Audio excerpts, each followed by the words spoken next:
नमस्कार। राज्यसभा चुनाव पर फाइनल नतीजे सामने आ चुके हैं। 56 सीटों के चुनावी नतीजे सामने आ चुके हैं और 56 सीटों के चुनावी जो परिणाम है वो घोषित कर दिए हैं और कई राज्यों में खेला हो गया है। हिमाचल प्रदेश में सरकार गिरने को लेकर सबसे बड़ा संशय बन गया है और राज्यसभा चुनाव के जो नतीजे रहे काफी उलटफेर के सामने आए। उत्तर प्रदेश, हिमाचल प्रदेश, कर्नाटक और सभी 56 सीटों के आंकड़ों में कौन कितनी सीटों पर जीता है, 56 सीटों के भी आंकड़े आपको दिखाएंगे।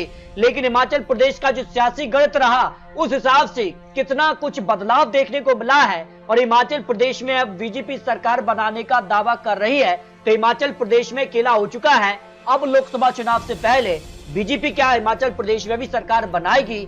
25 विधायक बीजेपी के और 40 विधायक कांग्रेस के, फिर भी खेला हो गया। इस पर क्या रहे हैं चुनावी रिजल्ट? क्योंकि 56 सीटों में से 41 सीटों पर निर्विरोध चुनाव, लेकिन 15 सीटों पर काफी चौंकाने वाले नतीजे सामने आ रहे हैं और 56 सीटों के नतीजों में कांग्रेस, बीजेपी और अन्य उम्मीदवार को कितनी सीटों पर कहां से जीत मिली है, सारे आंकड़े आपको राज्यसभा चुनाव को लेकर देने वाले हैं। तो क्रॉस वोटिंग के चलते राज्यसभा चुनाव में खेला हुआ है। हिमाचल प्रदेश में 6 कांग्रेस विधायकों के क्रॉस वोटिंग के चलते और 3 विधायक निर्दलीयों के समर्थन से बीजेपी हिमाचल प्रदेश में खेला कर गई है। हालांकि यहां पर बात की जाए 40 विधायक कांग्रेस के थे और यहां 25 विधायक बीजेपी के थे, 3 उनके साथ निर्दलीय आए और तो 28 हो जाते हैं। 6 कांग्रेस विधायकों ने भी क्रॉस वोटिंग बीजेपी के पक्ष में कर दी तो आंकड़ा बीजेपी का 34 हो जाता है, जबकि कांग्रेस के 40 में से 6 विधायकों क्रॉस के चलते यह मामला 34 पर आ जाता है। यहाँ पर जो है ड्रॉ मुकाबला होता है तो फिर यहाँ पर लकी ड्रॉ के चलते बीजेपी को बड़ी जीत हिमाचल प्रदेश में मिली है। तो यहाँ पर बात की जाए तो टॉस के जरिए बीजेपी उम्मीदवार को घोषित किया, लेकिन मामला बात की जाए तो अब सरकार गिरने और बनाने का अब सामने आ रहा है कि हिमाचल प्रदेश में बीजेपी दावा कर रही है कि सरकार अल्पमत में आ चुकी है और सरकार अब हिमाचल में बीजेपी बनाने जा रही है। इस पर भी आपको संपूर्ण जानकारी देंगे। लेकिन लोकसभा चुनाव से पहले राज्यसभा चुनाव में उत्तर प्रदेश में भी खेला देखने को मिला। यहाँ पर बात की जाए तो काफी हलचल देखने को मिली। अपनी अपनी रणनीति के तहत यहाँ पर विधायकों को रखा गया, लेकिन बाद में नतीजे काफी उलटफेर के साथ आए क्योंकि यूपी में भी शायद विधायकों ने एनडीए को वोट कर दिया। क्रॉस वोटिंग के चलते यहाँ पर भी खेला हो चुका है। कई बड़े नेता समाजवादी पार्टी से यहाँ पर जो है क्रॉस वोटिंग की, जिसके चलते यहाँ पर 10 विधायक क्रॉस और 2 विधायक यहाँ पर जो है वोटिंग में हिस्सा नहीं लिए। इसके कारण से नतीजे उलट गए और बीजेपी को 8 सीटों पर जीत मिली उत्तर प्रदेश के लिए, तो समाजवादी पार्टी को 2 सीटों पर जीत मिली। लेकिन जो आंकड़े थे उस हिसाब से यहाँ पर समाजवादी पार्टी को 3 विधायकों की जरूरत थी, जबकि भारतीय जनता पार्टी को 8 विधायकों की जरूरत थी। समाजवादी पार्टी के विधायक टूटे, जिसके चलते भारतीय जनता पार्टी ने उत्तर प्रदेश में भी खेला कर दिया और 8 सीटों पर जीत हासिल की। समाजवादी पार्टी को 2 सीटों पर जीत मिली। जो आंकड़े बन रहे थे समाजवादी पार्टी 3 और भारतीय जनता पार्टी 7 सीटों पर जीतेगी, लेकिन आंकड़े यहां पर भी उलटफेर के सामने आए। लेकिन कर्नाटक में मामला यहां पर फंसा जरूर था, लेकिन यहां पर सीधे तौर पर कांग्रेस को 3 सीटों पर जीत मिल गई और भारतीय जनता पार्टी को 1 सीट मिली और आरजेडी यहां पर जो है वो समर्पित उम्मीदवार को यहाँ पर हार का सामना करना पड़ा। हालांकि यहाँ पर भी पूरी रणनीति बना चुकी थी, लेकिन जो संख्या बल था उसमें कहीं ना कहीं पिछड़ती नजर आई थी जो यहाँ पर कांग्रेस और यहाँ पर जेडीएस। लेकिन कांग्रेस के पास यहाँ पर जो है 135 विधायकों का समर्थन था, विधायक टूटे नहीं, जिसके चलते कांग्रेस ने 3 सीटें और यहाँ बीजेपी को 1 सीट पर जीत मिली। लेकिन किसके खाते में कितनी सीटें गई हैं राज्यसभा के लिए, 56 सीटों के भी आंकड़े आपको दिखाएंगे। लेकिन जिस कहा से बड़े बड़े दिग्गज नेता इस बार चुनावी मैदान में थे। बड़े नेताओं तो यहाँ पर सीधे तौर पर निर्विरोधी चुनाव जीत गए, जिनमें सोनिया गांधी जी यहाँ पर राजस्थान से जीती। इसके अलावा भारतीय जनता पार्टी से भी बड़े दिग्गज नेता जीते।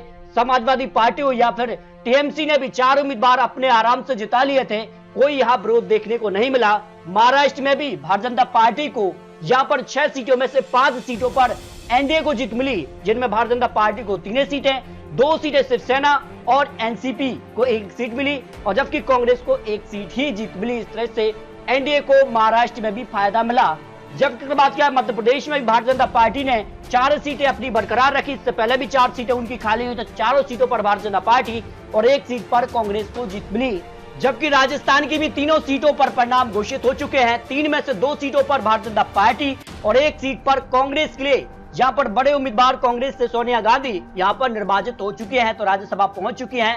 अगर बात की जाए तो यहाँ पर काफी हलचल दिखाई दी। पश्चिम बंगाल में टीएमसी को 4 सीटें जबकि भारतीय जनता पार्टी को 1 सीट मिली। कांग्रेस को यहाँ पर 1 सीट का नुकसान देखने को मिला। इससे पहले कांग्रेस 1 सीट थी और टीएमसी को 4 सीट थी, लेकिन इस बार भारतीय जनता पार्टी को पश्चिम बंगाल में 1 सीट पर जीत मिली है। जबकि बिहार में 3 सीटें भारतीय जनता पार्टी, 1 सीट कांग्रेस और 2 सीटें, 1 सीट एनसीपी और 1 सीट यहाँ पर शिवसेना को जीत मिली है। जबकि उड़ीसा की 3 सीटों को लेकर बात की जाए तो इस बार 3 सीटों पर वाईएसआर कांग्रेस पार्टी ने जीत हासिल की है। और अगर बात की जाए तो भारतीय जनता पार्टी और यहाँ पर 1 सीट अन्य के पक्ष में थी, तो 1 सीट का नुकसान उड़ीसा में भारतीय जनता पार्टी को देखने को मिला है। राजस्थान को लेकर 2 सीट भारतीय जनता पार्टी और 1 सीट कांग्रेस के पक्ष में रही। छत्तीसगढ़ की 1 सीट पर भारतीय जनता पार्टी को यहाँ पर निर्विरोध जीत मिली। यहाँ पर भारतीय जनता पार्टी से राजा देवेंद्र प्रताप सिंह को यहाँ पर बड़ी जीत देखने को मिली है। जबकि हरियाणा से भी 1 सीट पर सीधे तौर पर कोई विरोध देखने को नहीं मिला है। सुभाष बराला राज्यसभा के लिए निर्वाचित यहाँ पर भारतीय जनता पार्टी उम्मीदवार को जीत मिली है। जबकि आंध्र प्रदेश की 3 सीटों के लिए यहाँ पर सीधे तौर पर वाईएसआर कांग्रेस पार्टी को 3 सीटों पर जीत मिली है। तेलंगाना में अगर बात की जाए तो यहाँ पर 2 सीटों पर कांग्रेस तो 1 सीट पर बीआरएस को जीत मिली है। कांग्रेस को तेलंगाना में यहाँ पर 2 सीटों का फायदा देखने को मिला है। तो इस तरह से राज्यसभा चुनाव की 56 सीटों पर फाइनल नतीजे सामने आ चुके हैं। 56 सीटों में से किसके खाते में कितनी सीटें गई हैं, उसके देखिए आंकड़े सामने आ चुके हैं। कितना नुकसान किसे हुआ है, कितना फायदा हुआ है और जो चुनावी नतीजे रहे उसके बाद क्या स्थिति बदल गई है। देखिए अगर बात की जाए तो यहाँ पर सीधे तौर पर भारतीय जनता पार्टी को 2 सीटों का फायदा इस चुनाव में मिला है। 28 सीटें उनकी खाली हुई थी, लेकिन इस बार उन्होंने जो है 30 सीटों पर चुनाव जीता है।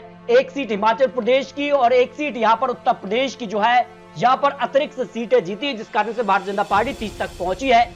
यहाँ पर बात करें कांग्रेस पार्टी के लिए तो यहाँ पर कांग्रेस पार्टी 10 सीटें खाली हुई थी, लेकिन 9 सीटों पर ही कांग्रेस पार्टी को जीत मिली है। जबकि टीएमसी को नुकसान नहीं हुआ, 4 सीट खाली हुई तो 4 सीटों पर उनको जीत मिली है। जबकि अगर बात की जाए बीआरएस पार्टी को नुकसान देखने को मिला, 3 सीटों में से 1 सीट ही मिली है, 2 सीटें कांग्रेस को यहाँ पर चली गई हैं।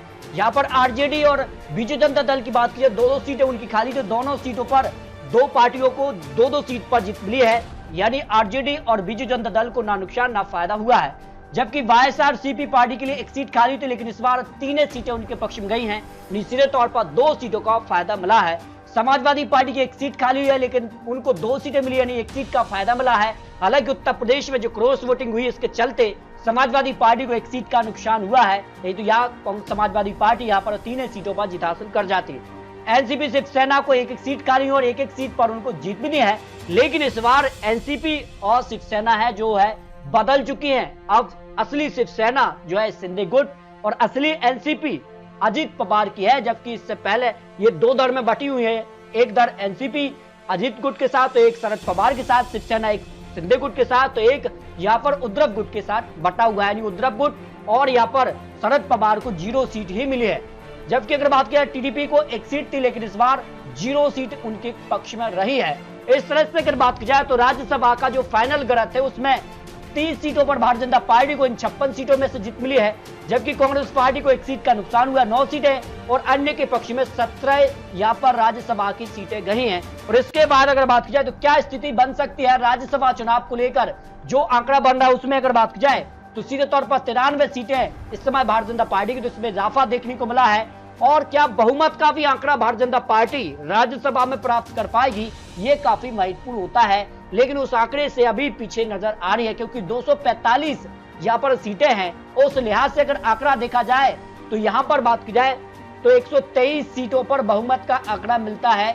उस आंकड़े को अब भारतीय जनता पार्टी यहाँ पर प्राप्त कर सकती है, जिस कार की खबर है, क्योंकि जम्मू कश्मीर में 4 सीटों पर मनोनीत सदस्य और 6 सीटें यहाँ पर मनोनीत हो सकती हैं, तो उसका भी फायदा भारतीय जनता पार्टी को मिलेगा। तो क्या कुछ आंकड़ा बन सकता है, काफी महत्वपूर्ण थे। और लोकसभा चुनाव से पहले राज्यसभा चुनाव में जिस कार का खेला देखने को मिला है, और इसे कहीं ना कहीं आने वाले यहाँ पर लोकसभा चुनाव से भी जोड़ा जा रहा है। लेकिन हिमाचल प्रदेश में क्या कांग्रेस की सरकार बच पाएगी या फिर यहाँ पर खेला होने जा रहा है, क्योंकि सवाल अब सरकार को लेकर सामने आ रहे हैं। तो आपको क्या लगता है, आप यह रख सकते हैं। बहुत जल्द आपको लोकसभा की सभी 543 सीटों को लेकर भी महत्वपूर्ण विश्लेषण दिखाने जा रहे हैं। आखिर लोकसभा चुनाव में किसका पलड़ा भारी है, इस पर आप यह रख सकते हैं। मिलते दोस्तों और लेटेस्ट और महत्वपूर्ण विश्लेषण के साथ, तब तक के लिए जय हिंद, जय भारत।